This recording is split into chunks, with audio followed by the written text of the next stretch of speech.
Good afternoon, dear friends. So nice to see you all here today.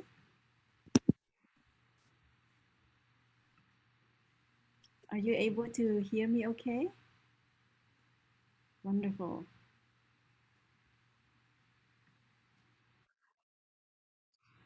Would it be possible if you could unmute yourself and just send warm greetings to everybody? Hello, everybody. Hello. Hello. Hello. Hello, everybody. Hello. You can have somebody here from Florida. Hello. Welcome all of you back home to Magnolia Grove Monastery on Zoom. Today is my joy to have this session with our dear friend named LoAn. This is LoAn. Can you see her? Yes. There you go. Perhaps some of you are able to recognize LoAn. LoAn, could you introduce a little bit yourself, your names, your pronouns, and where you are living right now, and one cool fact about yourself? I love this spontaneous request. Hello, everyone. My name is LoAn Nguyen. My pronouns are she, her, and cô for my Vietnamese identity. I am sitting on the land of the Lenape here in the Bronx, New York City. And I would say that one cool fact about me is I just came back from a 10 days vacation in Montreal and Quebec City, and thoroughly enjoyed the nature, the falls in Quebec City. They have one of the highest fall, higher than the Niagara Fall. And I was able to float in this place for about 5 hours. It was beautiful. So that was a cool fact about this summer. Thank you for letting me share. LoAn bowing out. Thank you so much, Golan, for accepting my invitation to be here today with all of us.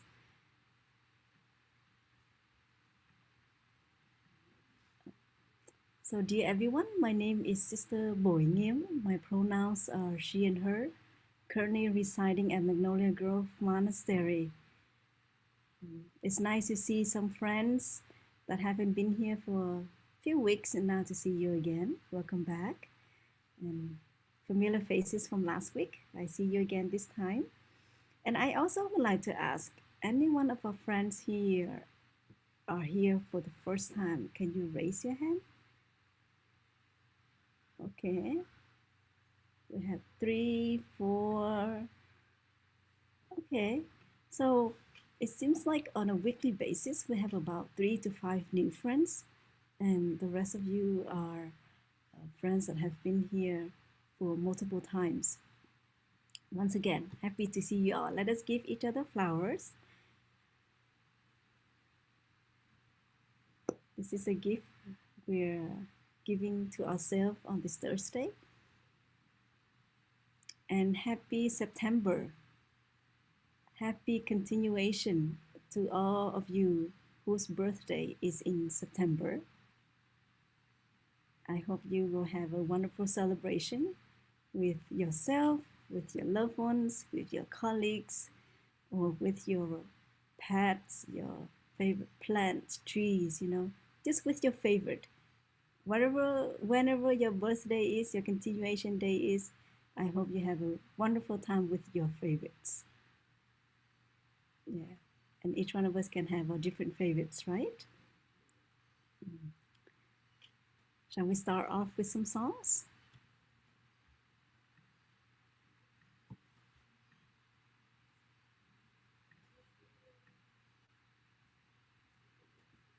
Oops. Whenever your birthday is. Wrong screen. Let's see. Song. My pop retrieve. No, still wrong screen. Let me see. There you go. Okay. Hopefully this time it will be correct. There you go. Is this big enough for you all? Wonderful.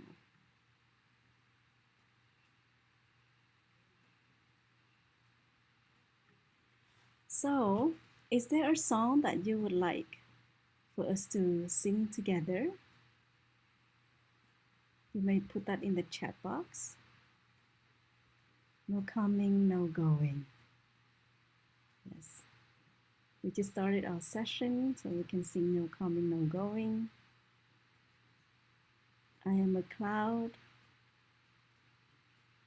Is it I like the roses, Bo? Okay. See Me Beautiful. I don't think we have a song with the title See Me Beautiful. So if there's another song that you would like us to sing, friend, please type it in. So far we have 3 songs. No coming, no going. I am a cloud.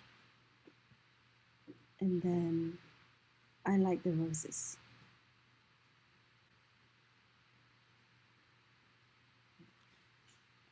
So dear friends, we are going to sing the songs. There's no need to have worries about this. All you have to do is just continue to mute yourself. Nobody will hear you. And also to prevent the echo, you sing to yourself, and I'm sure this is something you love to do. There's nothing wrong when you are the only singer in the room and you're the only person that listens to it. I think this is what makes us enjoy our own voice and accept our own voice. And this is the first step to accept ourselves. And this is really a wonderful song to touch the present moment more deeply, and to see that that person is in us and we are in that person, no matter the distance, no matter what that person is. No coming, no going, no after, no before. I hold you close to me. I release you to be so free, because I am in you and you are in me, because I am in you and you are in me.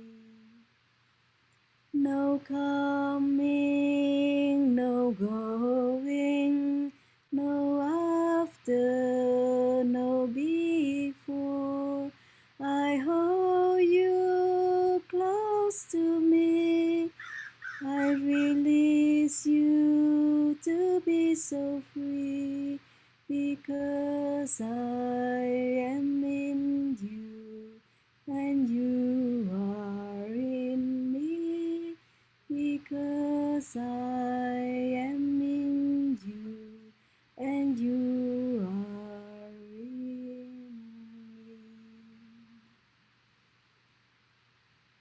Thank you for doing the movements. It's really nice. Yes. There was a request to sing I Am a Cloud. And feel free to rock your body. Whether you are sitting, lying, whatever you want, you can stand up. Feel free to turn off the camera and just dance. Yeah. I am a cloud, I am the blue sky, I am a bird spreading out his wings. I am a flower, am the sunshine, I am the earth receiving her seed. And I am free when my heart is open. Yes, I am free when my mind is clear. Oh, dear siblings, yes, dear siblings, let's walk together mindfully. And I am free when my heart is open. Yes, I am free when my mind is clear. Oh, dear siblings, yes, dear siblings, let's walk together mindfully.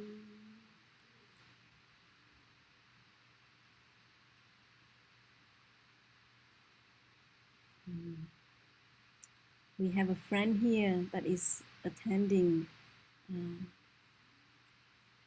a loved one. So perhaps we can invite this song for this person and for all those of you who are there as caretaker for your beloved ones. This song is dedicated for you right here. I Like the Roses. It's a very joyful, childlike song, but to remind us to touch and appreciate the simple things in our lives. This song also has movements.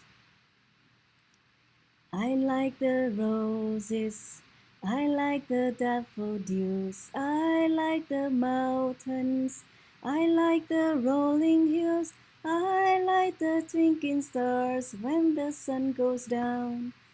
Doobie doobie doobie doobie doobie doobie doobie doobie doobie doobie doobie doo doobie doobie doobie doobie doo. I like the roses, I like the daffodils, I like the mountains, I like the rolling hills, I like the twinkling stars when the sun goes down. Doobie doobie doobie doobie doobie doobie doobie doobie doobie doo doobie doobie doobie doobie doobie doobie doo. Maybe we'll sing one last song and then we can start. Maybe we can all learn the song We're All Moving Together. And hopefully we'll end the session today with the song Happiness as another request of ours. So the song We're All Moving. And with this song, please snap your finger, create a beat. We're all moving on a journey to nowhere, taking it easy, taking it slow. No more worries, no need to hurry, nothing to carry, let it all go. We're all moving on a journey to nowhere, taking it easy, taking it slow. No more worries, no need to hurry, nothing to carry, let it all go. Let it all go. As you see with the word nowhere, when you look at it closely, it can be now here. A journey to now and here. Thank you, dear friends, for your request. And LoAn, if you could remind me at the end to end a session with the song Happiness is Here and Now. So we'll end the singing here for now. So we can have time for the next part of the session today.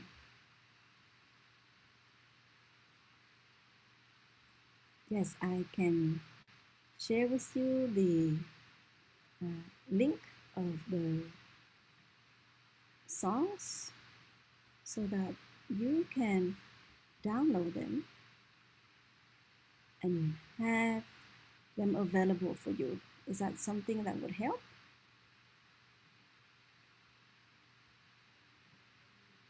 Would you like to have the song sheet? So here it is. Please copy and paste it somewhere. Send it to your own email address right now. Because I'm just afraid that when we end the meeting, it will be gone.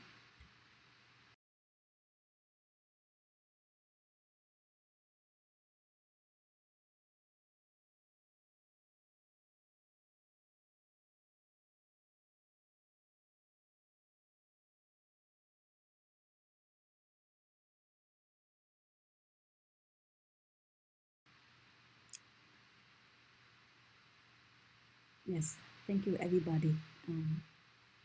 If in the future you need any other additional songs, please let me know and I'll be happy to share them with you.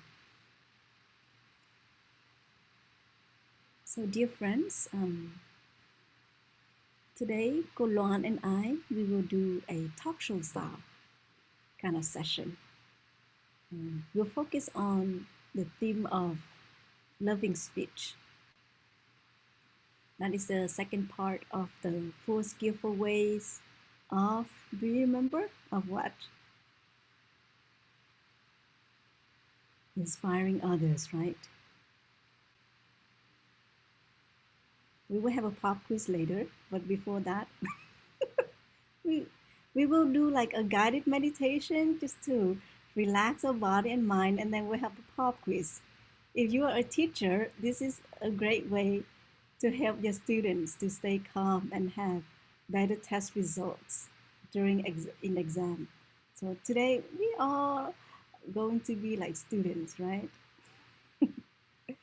So we ask you to please relax your whole body. Whether you are sitting or lying, feel free to lie down if you need to. Whether you are sitting on a chair, on a cushion, the most important thing is to relax your body. Start with your shoulders. You may roll your shoulders back like this. Tilt your neck a bit. Shake your hands a bit like this just to make sure that they are relaxed, right? And if you are sitting on a chair, you may place your 2 feet firmly on the earth. If you are sitting on a cushion, both of your knees are on the floor. Sit the first part of the cushion. You may close your eyes or open your eyes.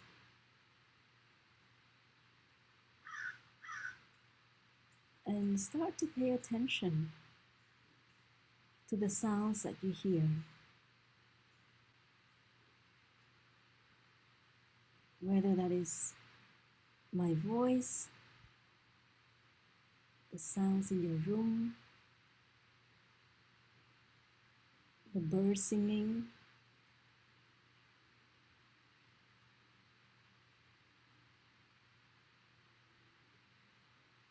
if there's any part of your body that you feel is not relaxed yet, you may send your love to that part and let that part know that you are there for them.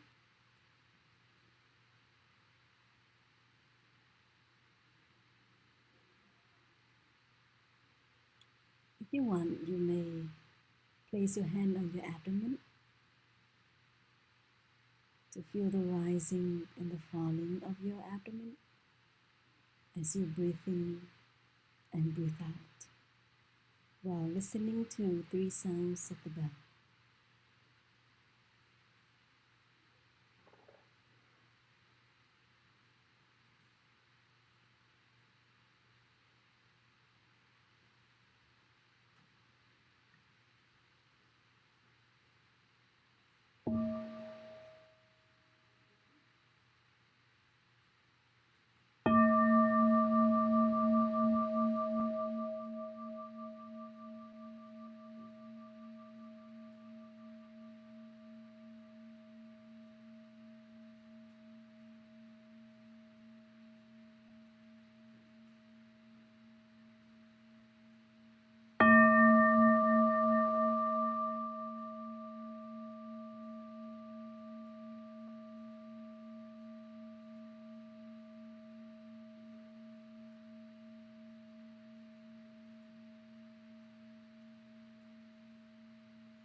Breathing in, I know I am breathing in. Breathing out, I know I am breathing out. In, out.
Breathing in, I am present. I am aware of my breathing from the beginning to the end. Breathing out, I am present. I am aware of my breathing from the beginning to the end.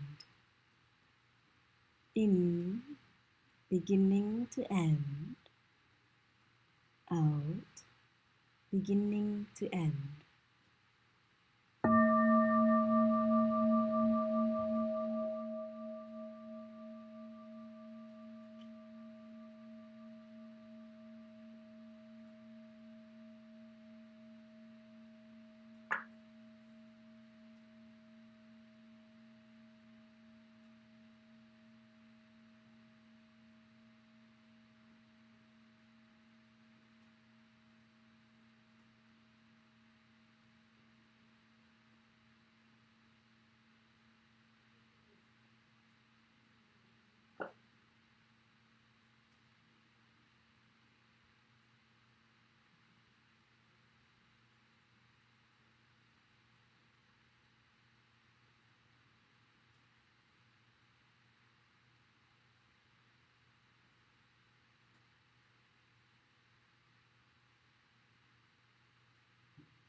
Aware of my head, I breathe in, smiling to my head.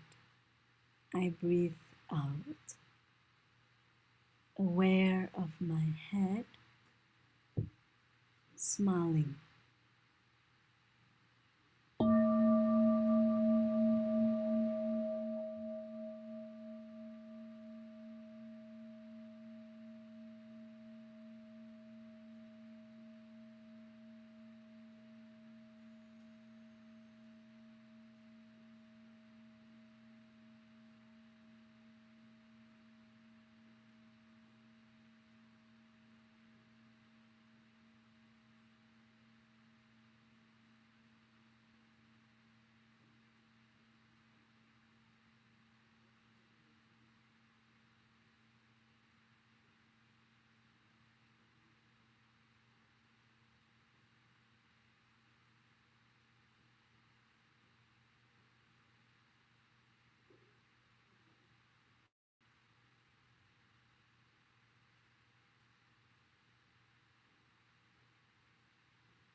Aware of my two hands, I breathe in, smiling to my two hands, I breathe out. Aware of my two hands, smiling.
Aware of my 2 feet, I breathe in, smiling to my 2 feet, I breathe out. Aware of my 2 feet, smiling.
Breathing in, how wonderful it is to be able to breathe in.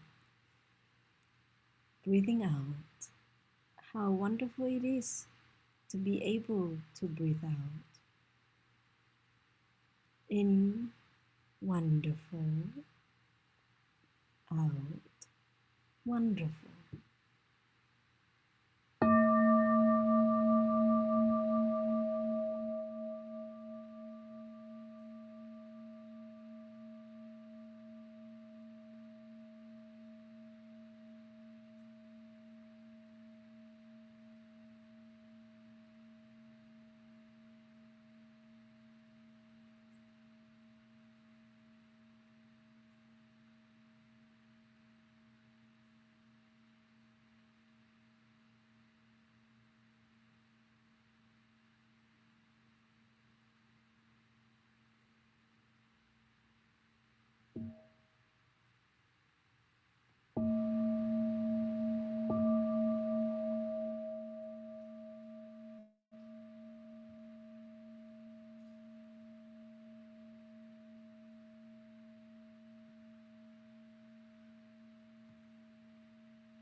Dear friends, the session of guided sitting meditation is now over. You may open your eyes and just give yourself a gentle massage. Please continue to be aware of the sounds around us, the relaxation in our body, and our breathing. We can rub our two hands together and offer massage on our head.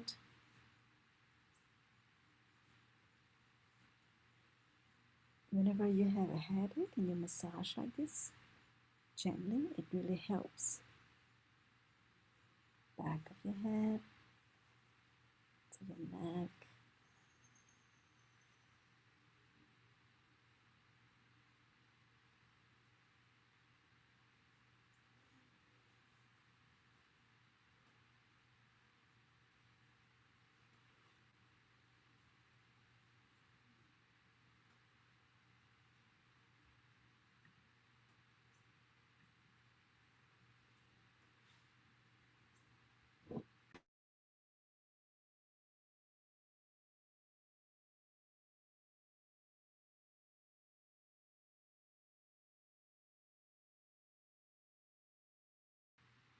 If you have some water with you, please drink the water. Keep yourself hydrated, especially during these hot days.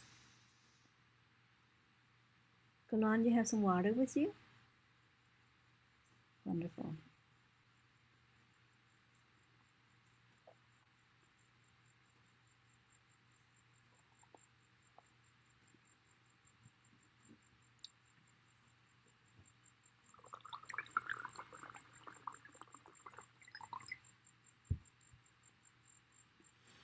I have a special friend running toward me. We have a kitten, a black kitten that needs a home. So if you feel that there's a place in your heart, in your home, that can bring this kitten home, please let us know. We hope that there's space in your house and you have another pet. This is a great support to the kitten.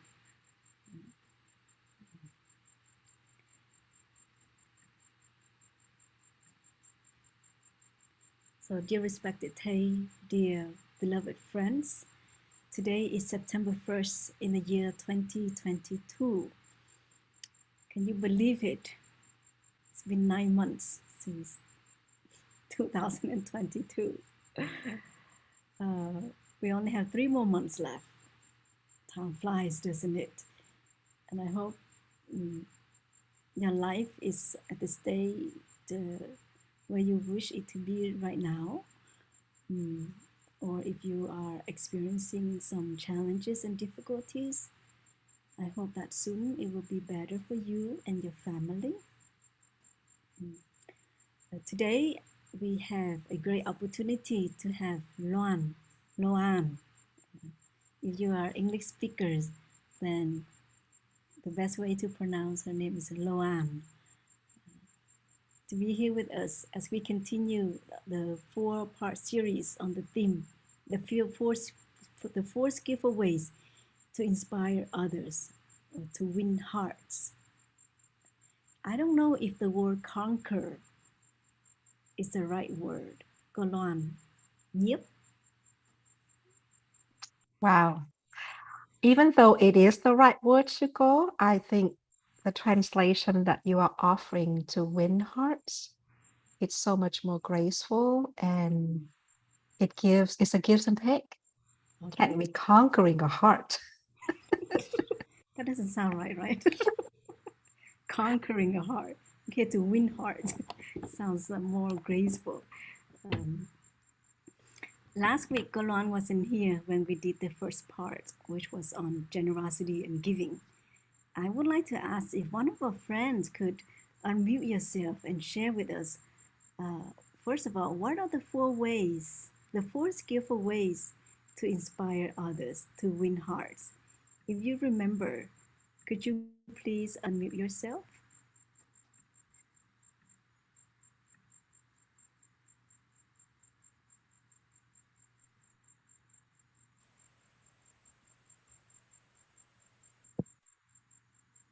Yes, George. Loving speech, beneficial acts, learning to cooperate, learning to work together, and giving. Just That is it. giving. You aced the exam. 100 points for George. Top gummies. And so now another friend. What are the three kinds of giving? If you remember, could you please unmute yourself? Yes, Sylvie. It's giving what you like and sharing dharma and non-fear. Yes, yes. Great. Thank you, Sylvie. In the giving what you like, it's like the materials, right? If there are some materials that you really like, and if you really want to see the level of your practice, give it away to somebody because that's something that you like very much. Because it's very easy to give what we don't like or what we don't need. Try to go to the next level. Thank you. Congratulations. 100 points for you.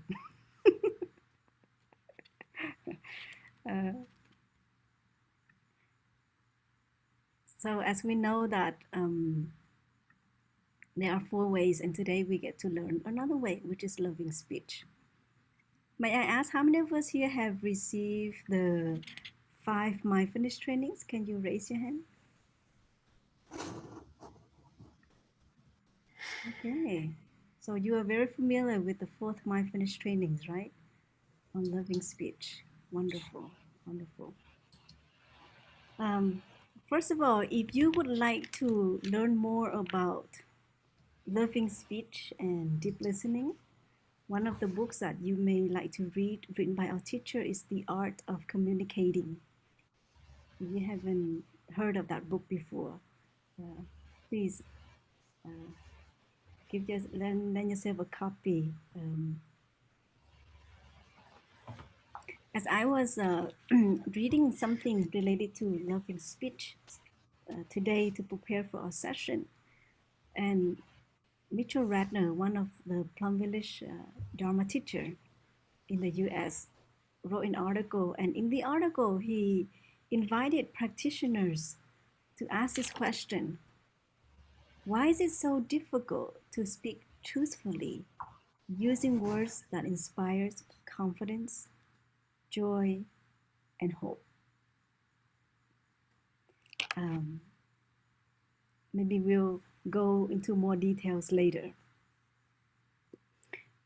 I know that LoAn has been working and helping many people as a teacher, as a mother, as a wife, as a daughter, as a practitioner, as an ally. And so perhaps that loving speech has been very close to you, perhaps since you knew the practice. But perhaps since you practice the Plum Village tradition, I would like to ask, over the years of practice, how has your view and practice of loving speech changed? What was your understanding of loving speech before you knew of Plum Village practice, and now that you have been practicing Plum Village practice for a number of years? And if you could share with us, when was the first time you encountered Plum Village practice? Thank you. Dear respected Thầy, dear family, it is my honor to sit here for the first time today and enjoying this community. And the instrument is Sister Nghiem, who I have met since 2011 at Magnolia Grove. That was my beginning of entering this path with becoming a student of Thầy. And I was raised as a Catholic in a very staunch Catholic family where my uncles are priests and my aunts are missionary nuns. And so for me to step onto this path in my adult life, I got a lot of unloving speech from my family, a lot of violence, because people did not understand why I would leave the Catholic faith to go to Buddhism. And to me, it was not about leaving one to go to another. It was about expanding my way of understanding the world and people. And when I first came into Magnolia Grove in 2011, I felt an immediate shift in the way language was spoken, in the way my awareness of my Vietnamese heritage came increase, blossom. And so this question that you have for me, I would say that I was a very different person before 2011 and since then. And this question came up for me a lot lately because I have a little bit of time in between jobs to do some reflection and to recognize how far I have come and how much farther I have to go. But it is really beneficial to recognize that before loving speech can happen, for me, there must be an awareness of life, the way I used to live, and that was fast-paced, type A personality, competitive, climbing corporate ladders, broken marriage, broken family. And loving speech really began with the awareness that life was not working, and the awareness that there are energies that are preceding me before words even come out. And that energy is my thinking. So loving speech came about, and the recognition and the awareness of it came about from that recognition that things were not working. What I was saying is what I wanted to say to make sure everything is smooth out, pleasing. But what I really wanted to say, I didn't even know I had a voice to even say anything. So it was very much of a kind of an opposition of living. But since 2011, I really, I took 6 months away from life. I call it a retreat. I didn't know then what the word retreat meant. To me, it was literally retreat, stepping back from life to slow down and to pause and to learn something differently. Otherwise, I was going to retreat for life permanently. It was that kind of a catalyst moment. And the ability to know either I retreat from life or I lose life completely gave me the momentum to step onto going on a retreat for 6 months. So I landed in Magnolia Grove. I followed the monastic to Blue Cliff in New York. I followed them down to DC for the Congress event. And then I went home and liquidated my life and say, that's it. I am going on this path. And I packed up a suitcase, a duffel bag and a backpack, and I went to Plum Village, France. And there I learned about kind, loving speech by watching and observing the sisters and the brothers and long-term friends on how they speak, how they pause in between each person, share 3 breaths to really calm things down. Loving speech begins with all of these practices that I sometimes take for granted, but they are part of slowing down, pausing, intentional. And now as I get to work more with Sister Nghiem in helping with the organization of the BIPOC retreat at Magnolia Grove. I'm learning more and more about BIPOC community and what my intention and what my impact, that I put out with the word choices that I use are also another level of loving speech. You know how in my culture, mom and dad would say, well, I'm a parent and this is how, it is, without recognizing that there's a lot of violence on the children. Now that I am a mom, I can look back and really recognize loving speech really begins with just slowing down to be intentional in what words I'm using and what thinking I want to put out and verbalizing it. And loving speech begins with really wanting to be congruent inside and outside. That congruency, that parallel walk of what I'm thinking, what I'm wanting to say is being put out in the similar way that I want to. So it's been a whole lot of transformation. And even to be able to sit here with this invitation is a part of that transformation. So I thank you for listening. I hope I've answered the question.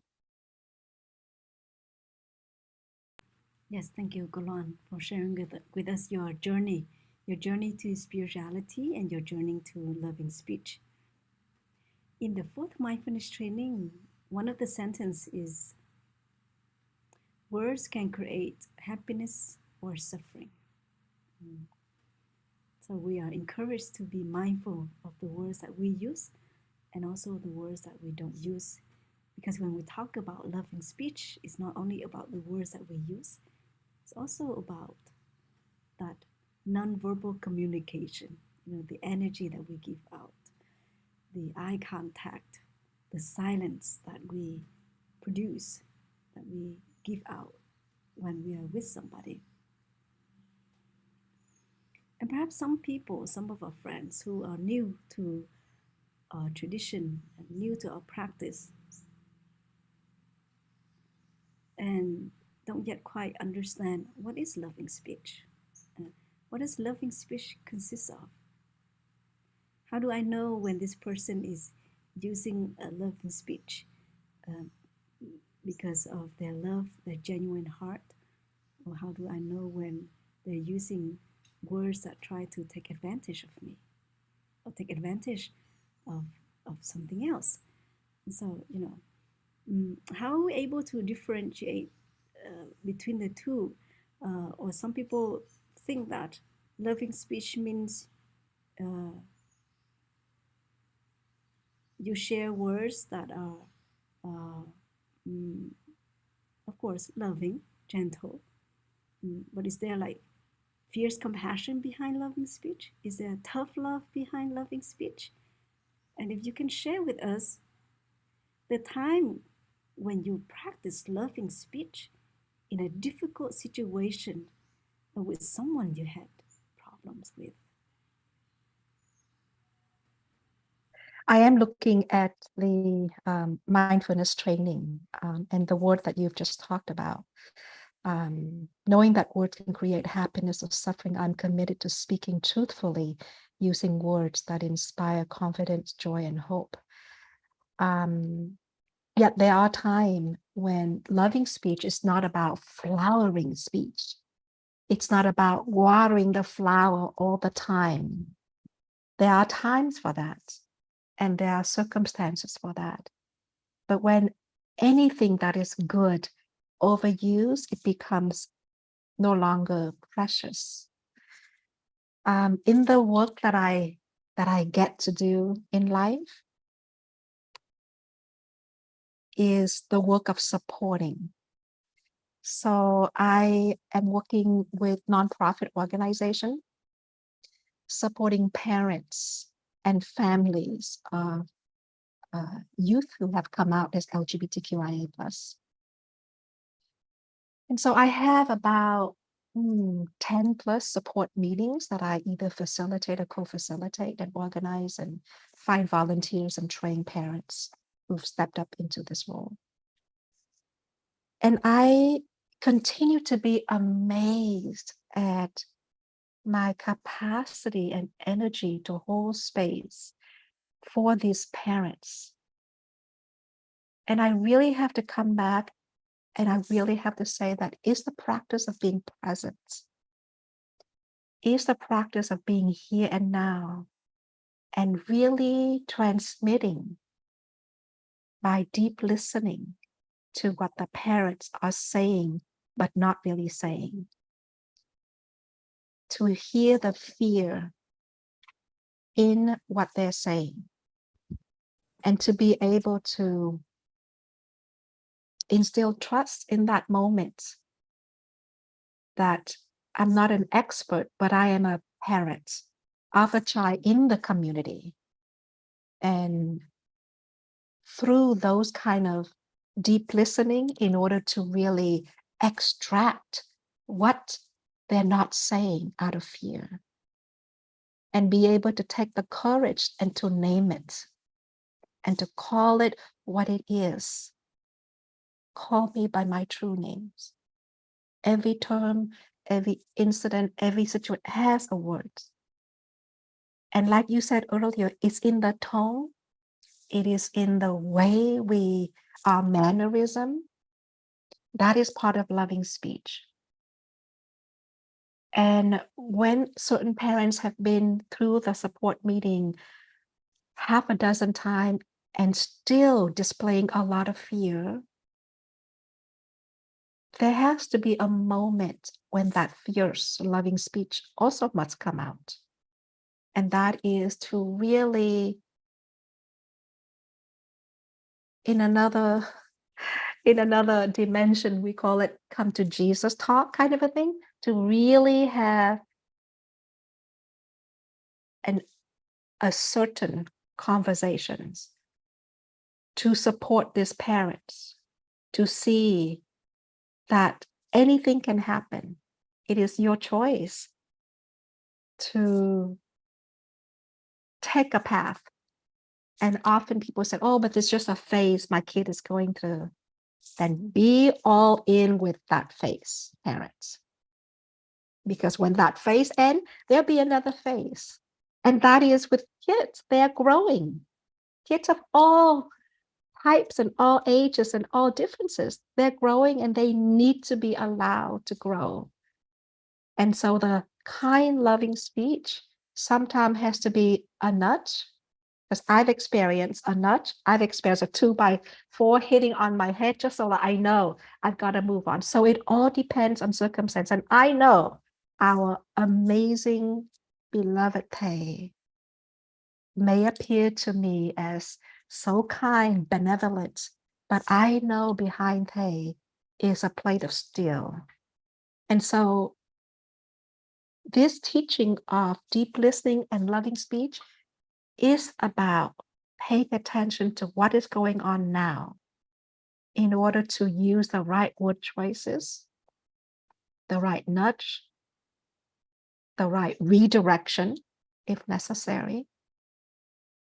And it all comes from being present so that we do not miss that opportunity to bring in the right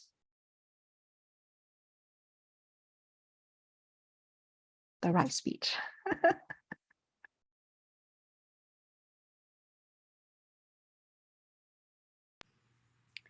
Thank you, LoAn. I'm sure you need to breathe a little bit.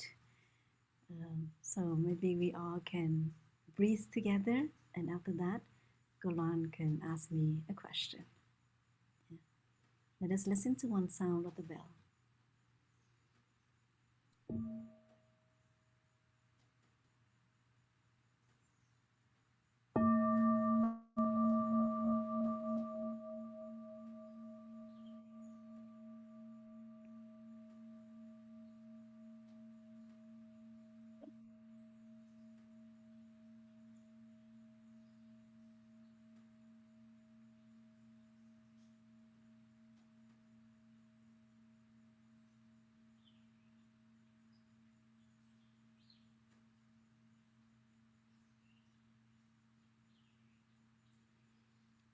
The birds are practicing loving speech here, and it's very pleasant to the ears.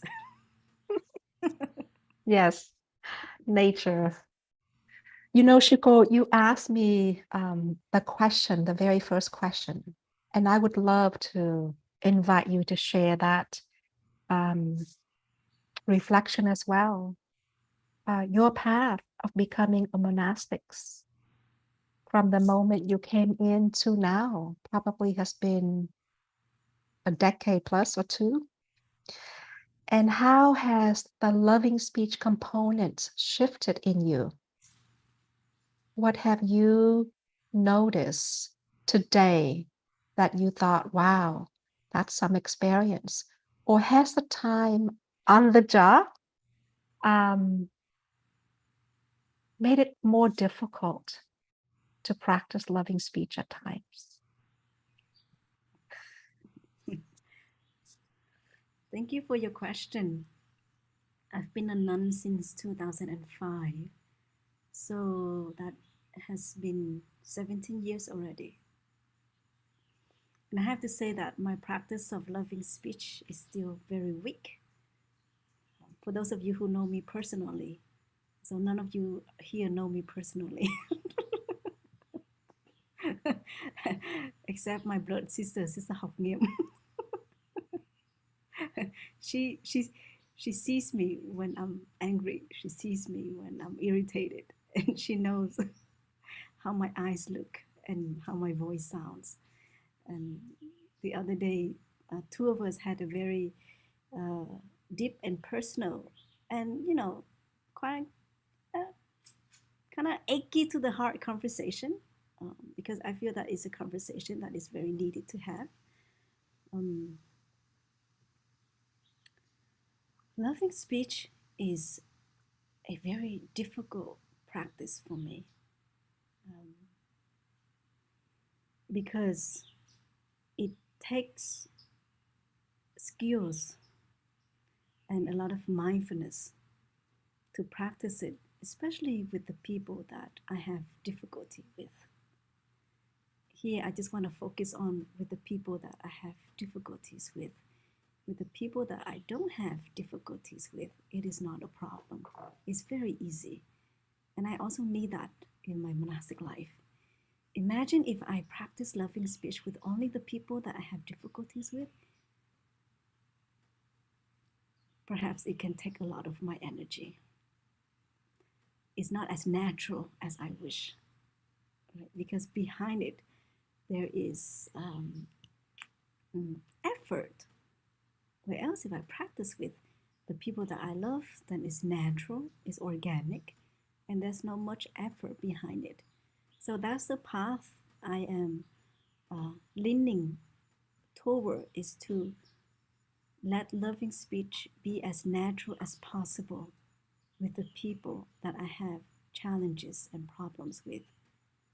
But I don't want to push myself too much, because when it comes to loving speech, we also need patience to ourselves and loving speech to ourselves. I know that in the past, I would criticize myself a lot. Memories from the past would come up that make me feel very unhappy or embarrassed, because now that I'm monastic. So I would blame myself just silently, or sometimes I would just stand in the mirror and say it out loud. But as I get older, I feel that the person that I need to practice loving speech with is myself, and that is with the thoughts that I produce. I have been very fortunate in my life when nobody called me stupid or call names that are very hurtful to hear or that cause trauma in my life. That is something I'm very grateful to have. And it's contagious. And I noticed that never in my life I would think of somebody with the word, ignorant or stupid behind it. Because these words are very detrimental to the happiness of mind and to the happiness of others. So the daily thoughts that I produce, that's a way for me to practice loving speech to myself. And more in my sitting meditation, I would give myself words of encouragement more than contemplating birth and death. Because perhaps that is the contemplation on birth and death, is how can I help myself in times of difficulties or encourage myself when I feel that the inspiration in me is weakened, or how can I boost that mind of love so that it is stronger every day. So that loving speech is first to practice with myself. So in my walking meditation, in my sitting meditation, I practice the mantras. I am here for you. I'm grateful to you for being a monastic. And today, I will do my best to make you happy.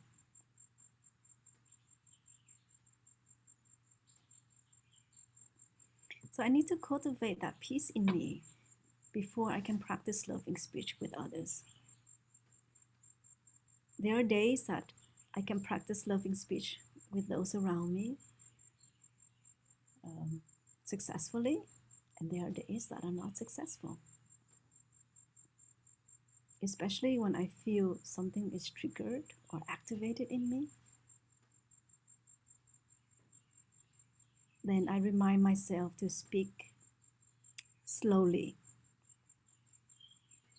Especially if you attend meetings or if you having a conversation with your loved ones that you know that you have different views and your loved ones have different views, let's say about politics or climate change, about the marginalized groups, right? Then I would remind myself to sit firmly and to hold my two hands gently like this, or to put my hands and place them in front of my abdomen to be aware of my breathing, and to speak slowly so that I can choose the words wisely, because I know that how hurtful words can be. There were times somebody said to me words that are very hurtful, and it takes me months just to transform them, transform the hurt. So I remind myself, Sister Nghiem, please be mindful. So speak slowly.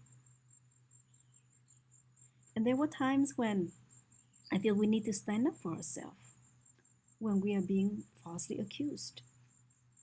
How can we practice loving speech at that time?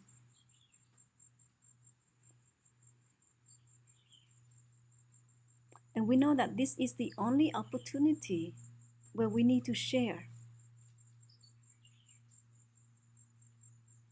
There might not be another opportunity.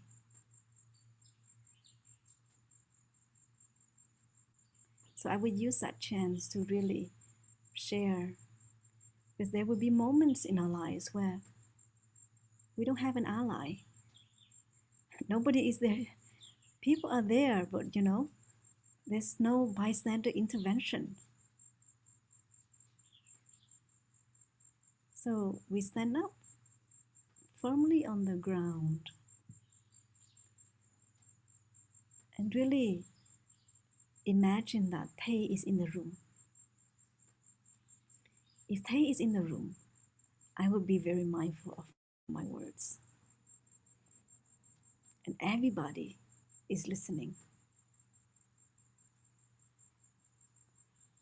I know that the energy I give out at that moment might be quite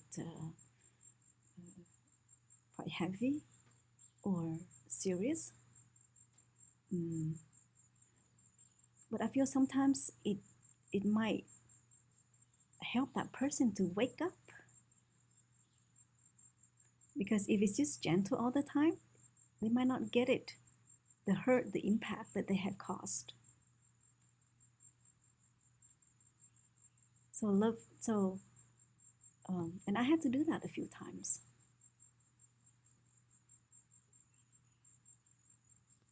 Just to help myself, and I hope to help the other person.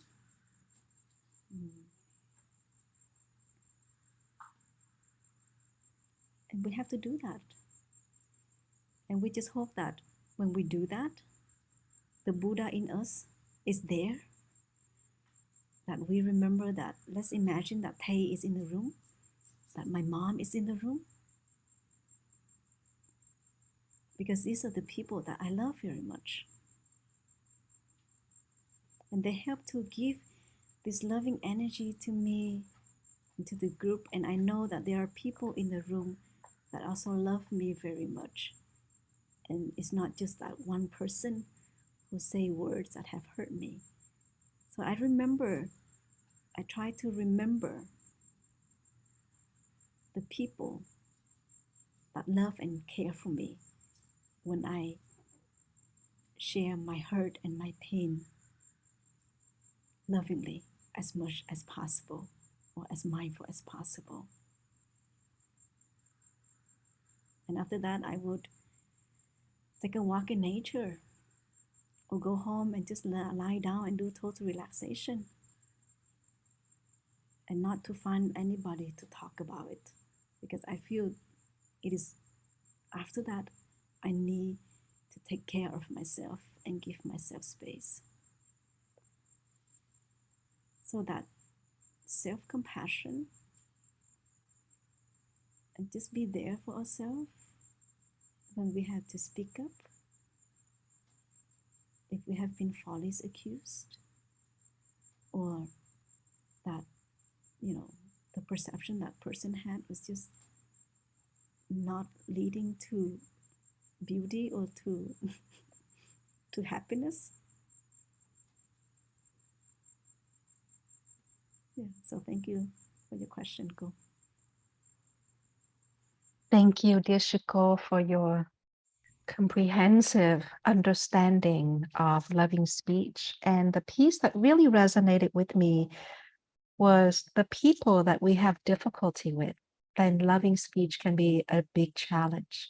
And I would enhance that for my own experience, is that the degree of investments that I have. If I am very invested in building a relationship with my daughter, then I would invoke patience as part of my loving speech. Because loving speech doesn't have to be speech. It is the way I look at my child, the way I allow my child to have her own assertion into her life, and not just my assertion into her life as well. So the degree of investment, if it's my daughter versus a colleague, where do I want to invest that time of practicing my thought, my right thinking? I live with my partner who has 2 young children, 14 years old and 12 years old, teenagers. And loving speech is a daily invocation for me when the children are here. Honest to goodness, that's true.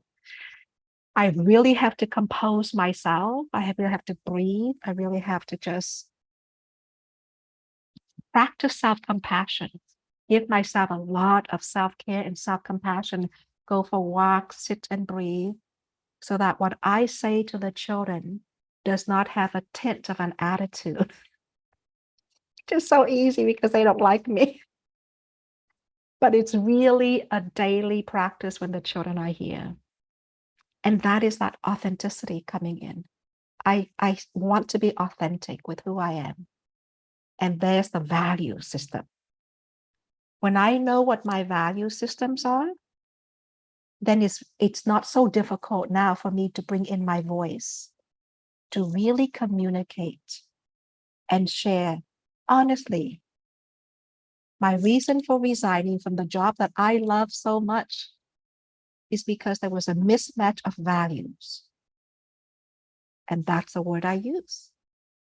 And when people say, what are you talking about? Mismatch of values. I said mismatch of values in communication, in connecting and engaging, in transparency, and in honesty. These are the mismatch of my values that I could not go on. And when Shuko said, to find voice and to be your own advocate in the face of accusation, this is part of loving speech to self. Because when we can do that, even in family, when we are wrongly, accused of something and we don't have our voice to bring it out, that is not self-compassion and self-love and self-care. And until we can touch the self-care, self-love, and self-compassion, we won't be able to really speak lovingly from the heart space that others will be able to want to listen. So all of this is in that circle of continuity. What goes first? And Thay's teaching is back to basic. Always come back to self.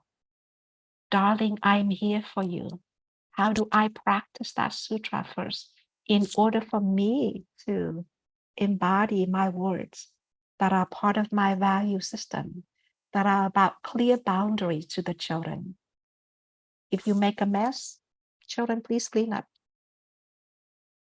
How can I support you? What would you like me to do to show you how to clean up? Without any pointing fingers or blaming or shaming or guilting. All of this is part of loving speech. And it has to come from a clear, clean space, value system driven, and be able to communicate in ways that others can really listen. So humility absolutely comes into play too. Humility. So a lot of pieces, and I am going to be mindful of time because I know Sister and I had thought of offering some small breakout room for now for you to really ask yourself what resonated for you in this dialogue that you have just been a part of. What resonated with you when it comes to loving speech? And then what do you find challenging with loving speech as we have spoken today, as you apply it into your life? And so let's take maybe 10 minutes to go into breakout room. And we're looking at perhaps 3 people to a room, 10 minutes. So that's about 3 minutes per person. And if someone could be a timekeeper, and the person who would like to go first maybe would have on light color clothing, and then medium, and then into dark color clothing. That would be a way to organize it. And sister, do you have these breakout room set up, or would you like me to do that? I can do that, Go. So That's there will great. be 3 people in a breakout room. 3 people And in breakout room and 10 minutes, and I will be sure to send the time in, or the timekeeper can also keep track of that. So 3 minutes, and then quick switch over 3, 3, and 3.